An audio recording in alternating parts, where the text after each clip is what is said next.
मेरा नाम wing commander अभिनंदन है। मैं भारतीय वायुसेना में एक लड़ाकू विमान चालक हूँ। मैं टारगेट ढूंढने की कोशिश कर रहा था। आपके एयरफोर्स ने मुझे गिराया। उसके बाद मुझे अपना जहाज छोड़ना पड़ा था जो टूट गया था, और मैंने इजेक्ट किया। इजेक्ट करते ही उसके बाद जब मेरा पैराशूट खुला और जब मैं नीचे गिरा, मेरे पास पिस्तौल थी और लोग बहुत ज़्यादा थे और मेरे पास बचाव का सिर्फ एक ही साधन था। मैंने अपनी पिस्तौल गिरा दी तो मैंने भागने की कोशिश की। मेरे पीछे लोग आए थे, उनका जोश काफ़ी ऊंचा था। उसी समय पाकिस्तानी आर्मी के 2 जवान आए एंड उन्होंने मुझे बचाया वहाँ से। पाकिस्तानी आर्मी के एक कप्तान थे, वो आए, उन्होंने मुझे इन लोगों से बचाया, मुझे और कुछ होने नहीं दिया।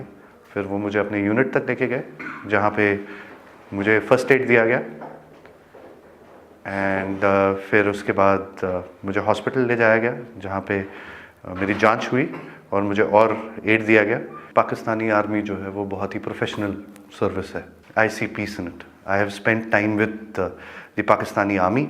आई am very impressed. Indian media बात हमेशा बढ़ा चढ़ा के कहती है, जो छोटी सी चीज़ होती है उसका बहुत ही उसको इतना आग लगा के, इतनी मिर्च लगा के बोलते हैं वो, उसमें लोग बहकावे में आ जाते हैं।